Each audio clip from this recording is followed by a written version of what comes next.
What's going on? It's your boy DameSmiff, and this evening I'm going to discuss with you guys how living the criminal life should be avoided at all costs if you want to be successful as a musician. And so, if you're interested in conversations like this, or if you just, enjoy hearing my voice, make sure you hit the like button. That way you can spread this content over to as many people as possible for me.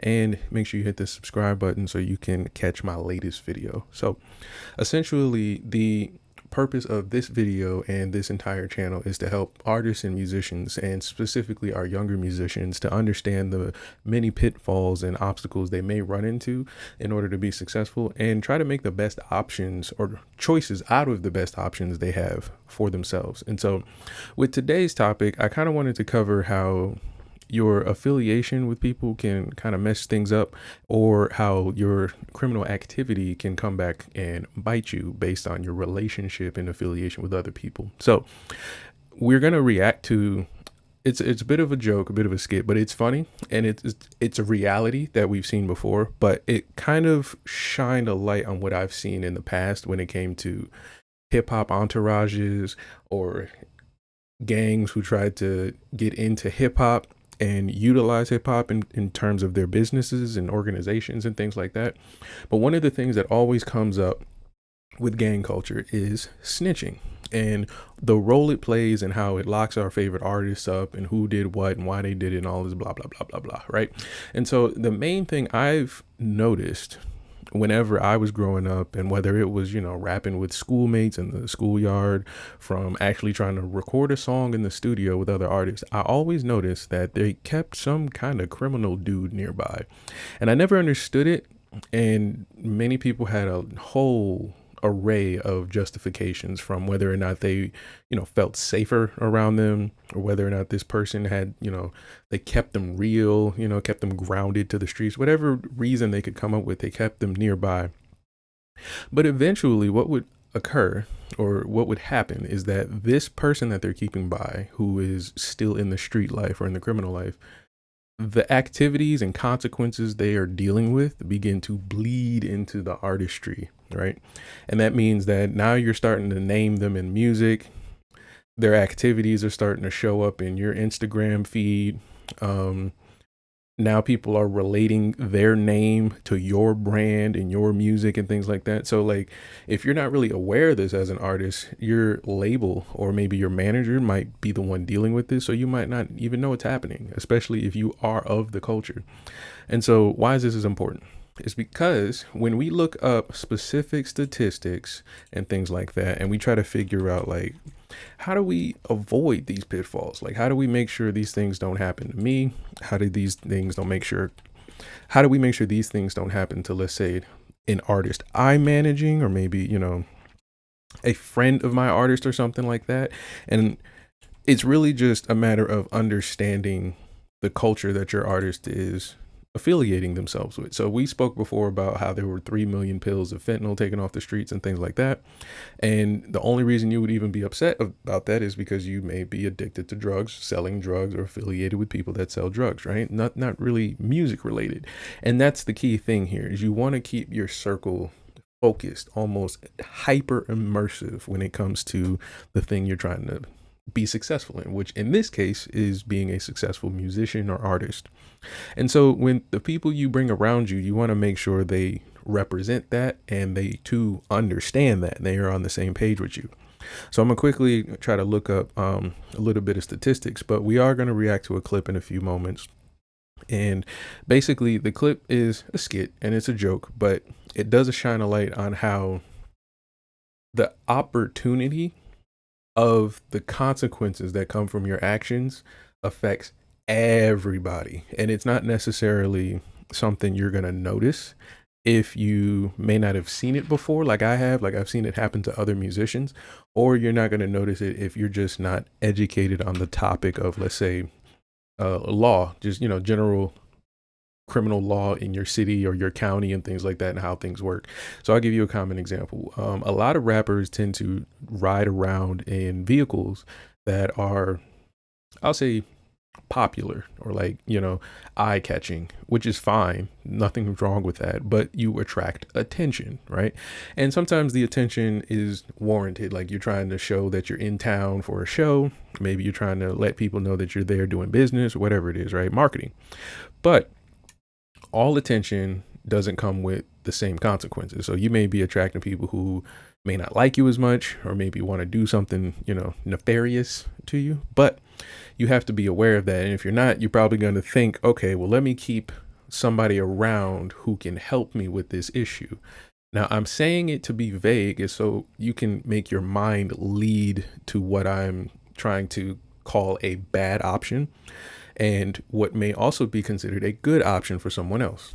So, if you have an issue of the attention you're attracting being, too overwhelming, maybe you want to go to a city to perform, but you want to be safe.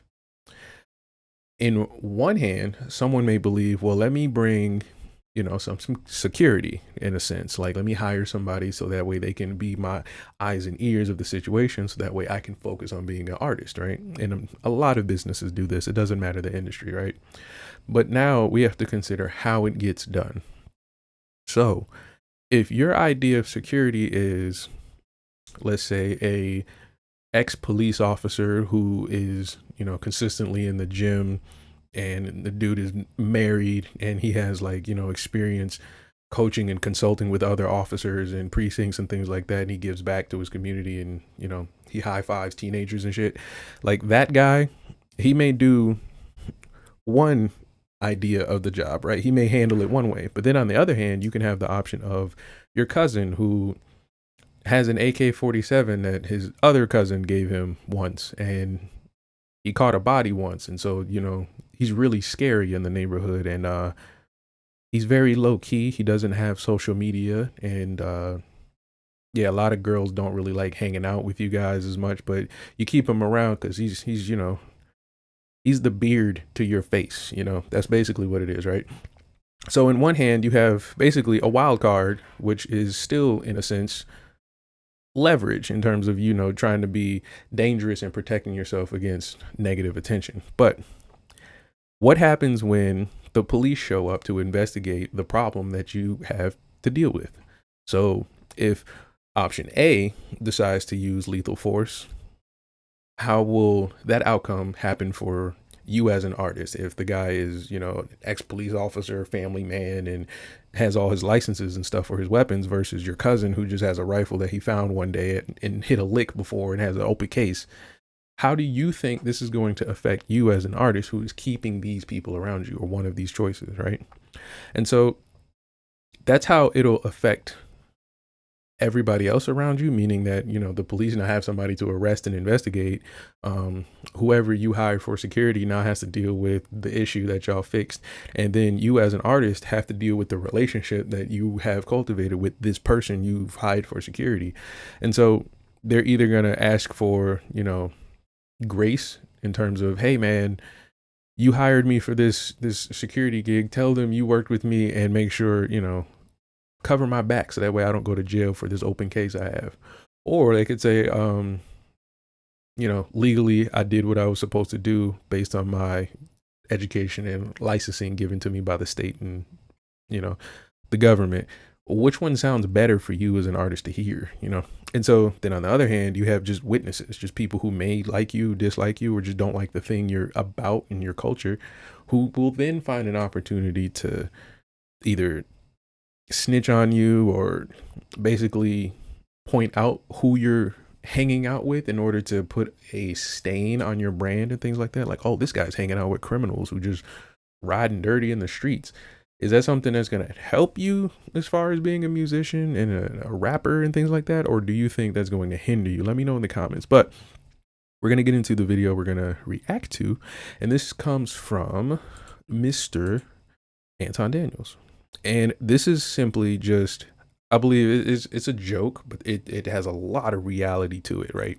And it's a joke that, just to give you kind of a premise, is that he's going to basically say that if you are out and about and you got an open case and you ran from jail, you're running from jail, don't come asking for help because I am a legal civilian, okay?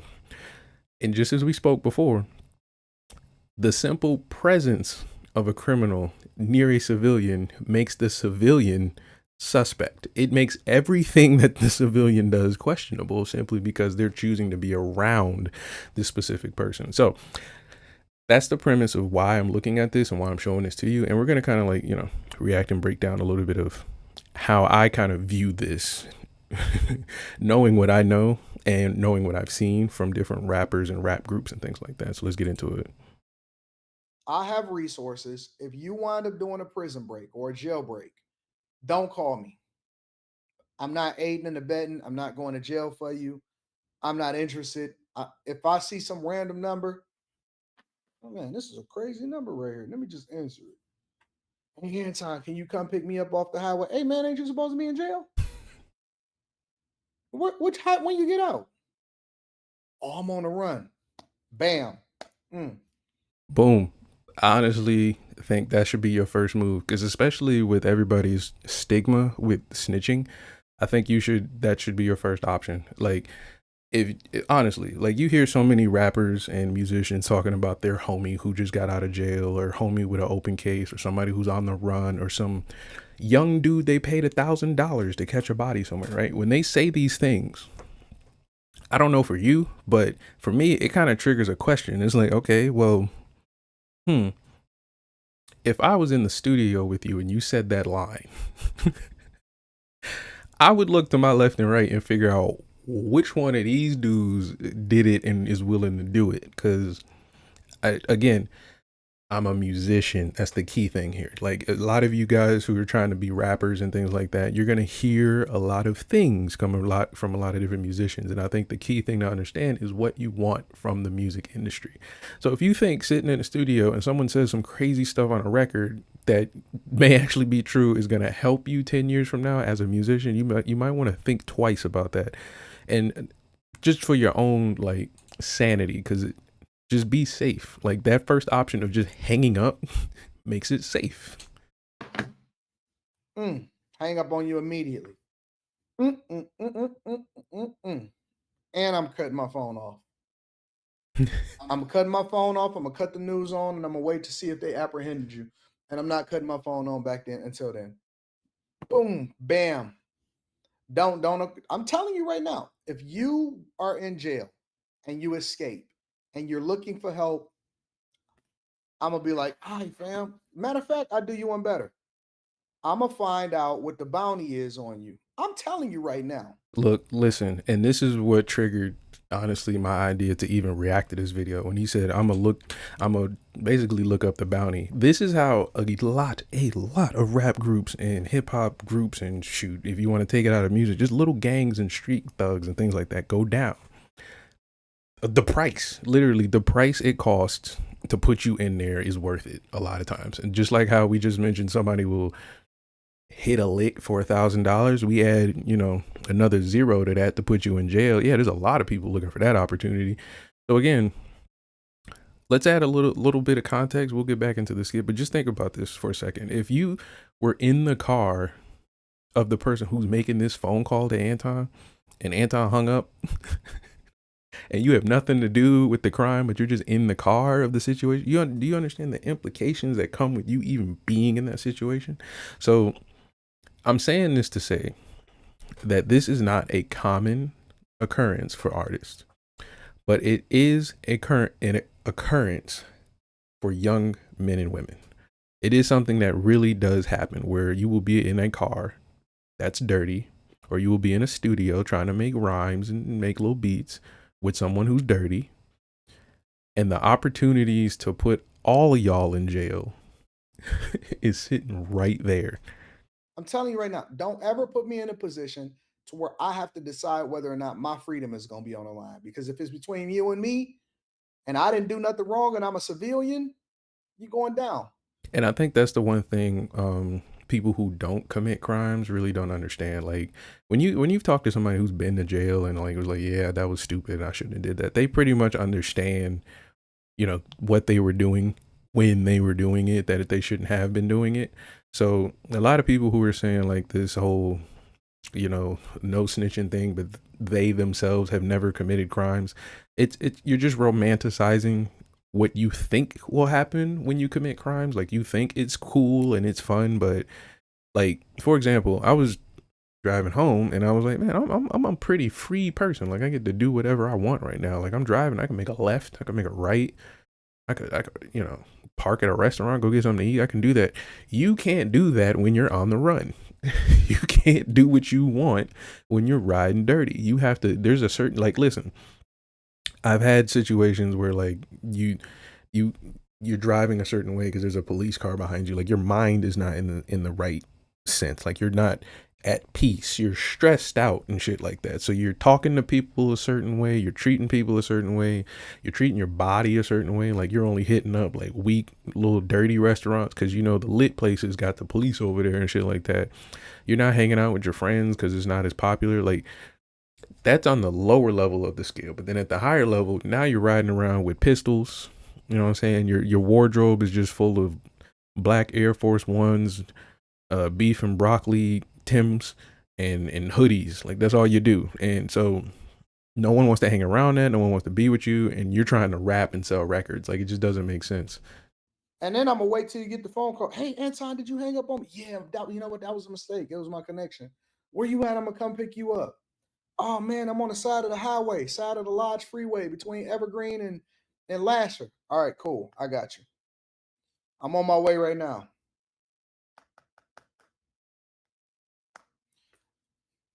Hey, remember I said that I owed you a favor?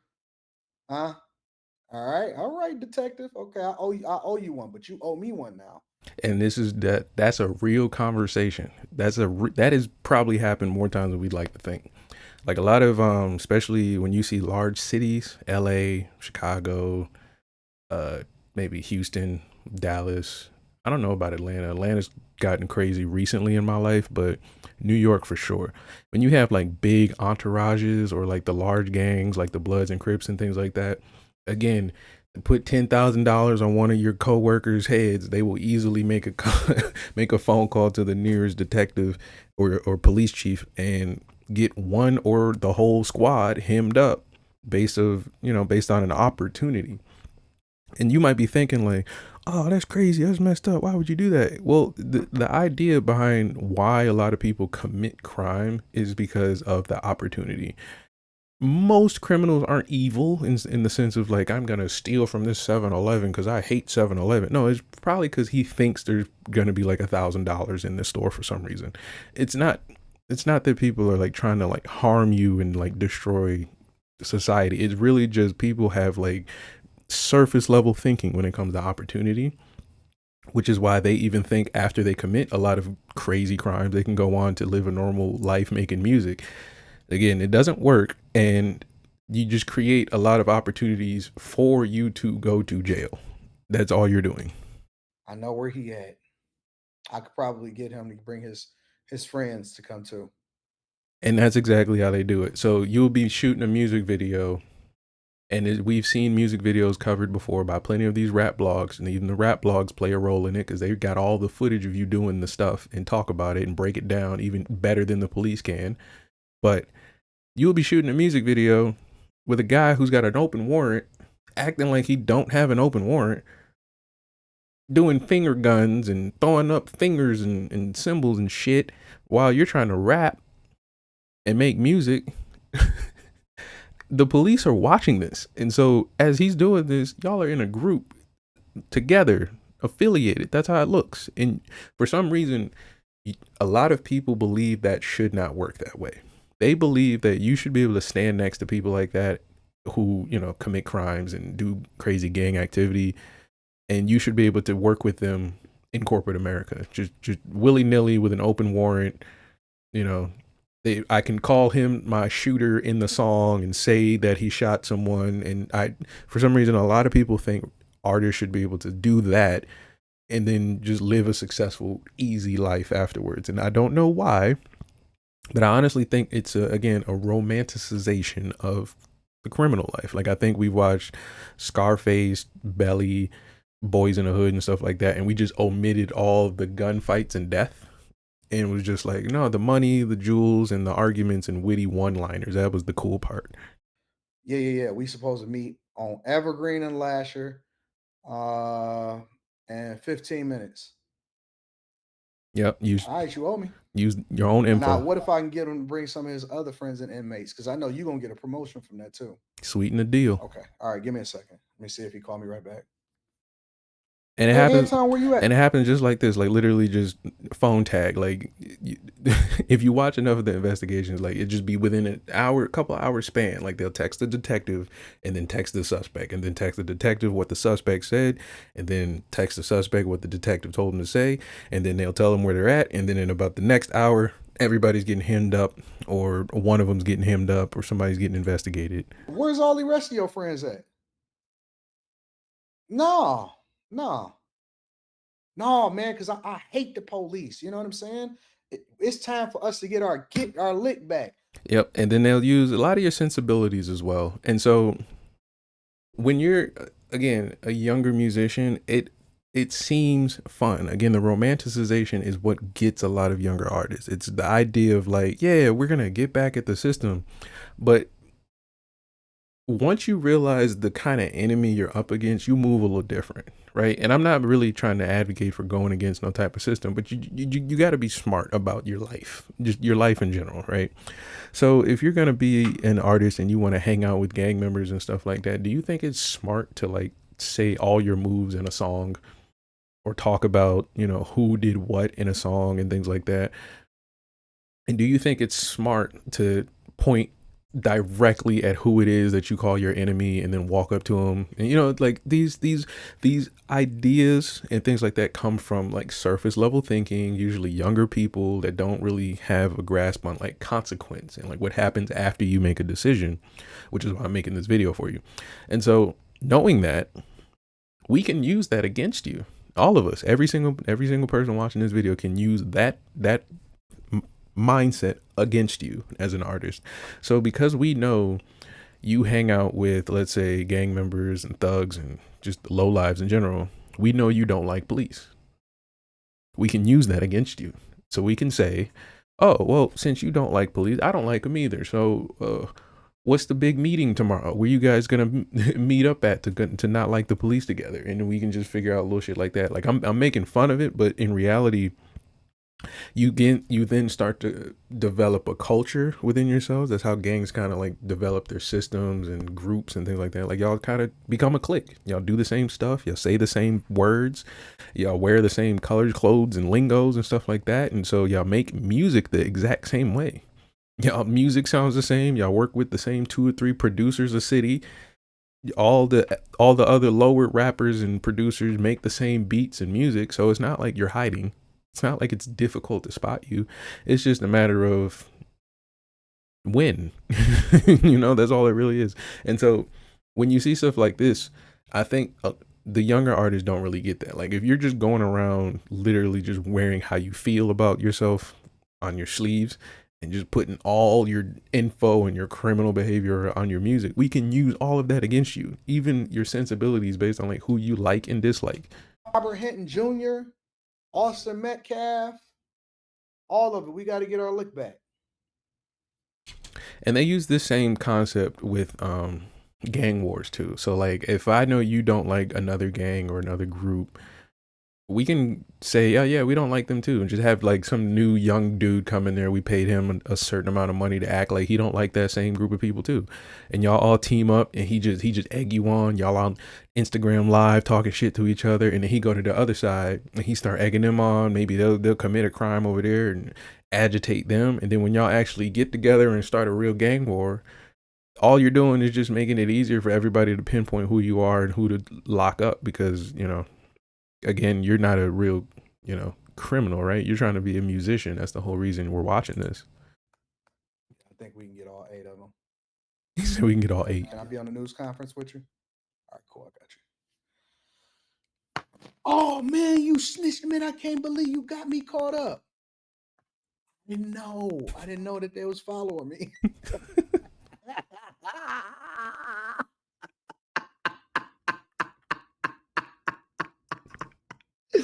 I didn't know, dog. Now listen, where's the rest of your friends at? I'm calling Myron. Me and Myron got a new friendship. Hey, Myron Gaines, want some new information? Yeah. You gonna feature me on the podcast on Fed Reacts? All right. I got you. Hold on.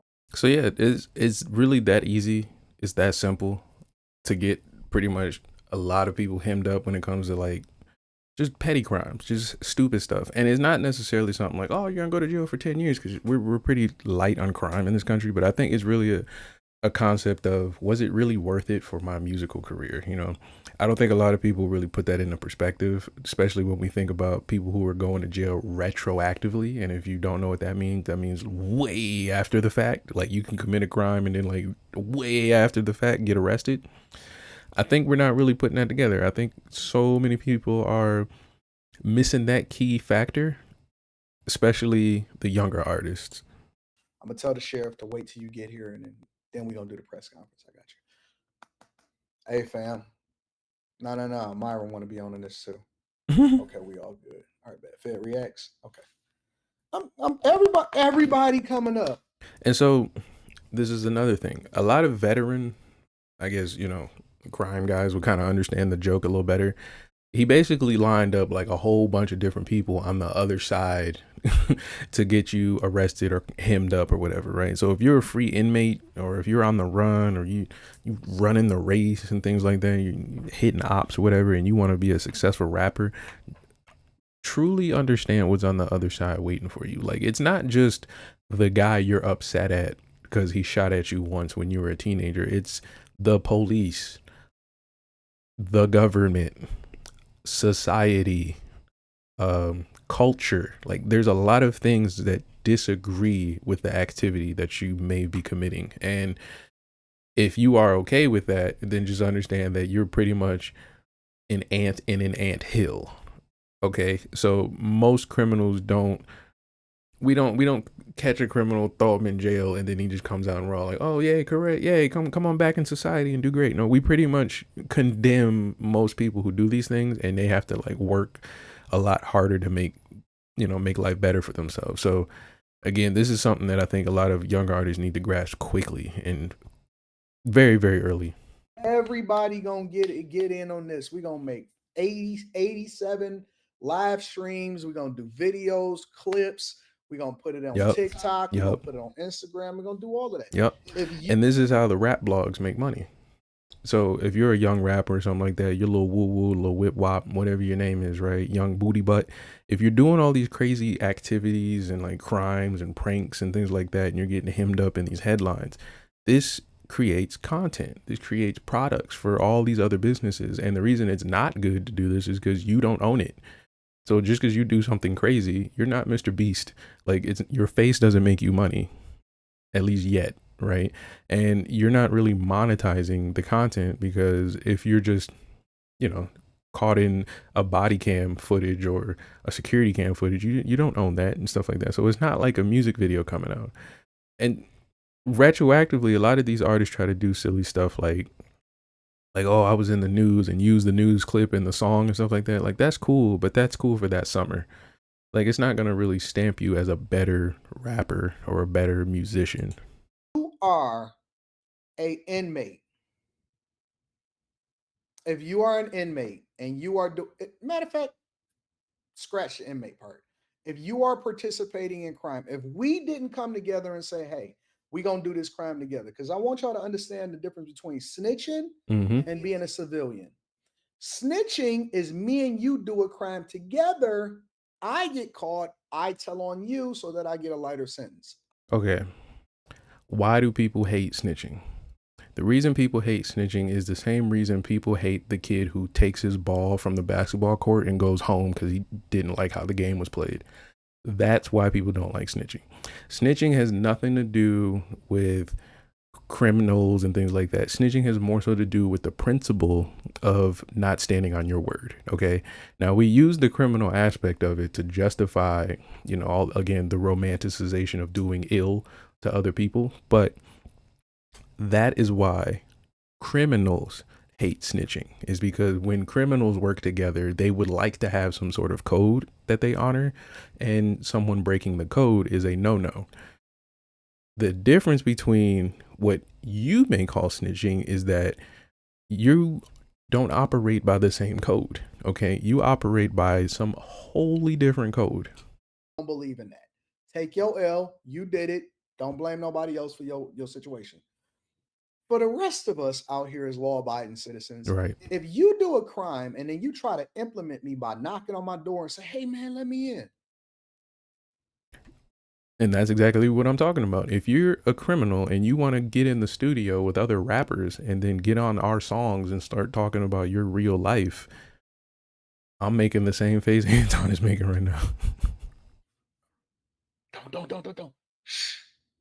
We're not here. Anton, I see your car in the driveway. Just be quiet. Just be quiet. Don't say nothing. Call the police. That's what's wrong with our communities right now. Is that we know who the dealers are. We know who the stealers are. We know who the people are that's out here committing the crimes. And somebody else is gonna get their head knocked off. Somebody else is gonna overdose off Fenty because we are afraid to clean up our communities.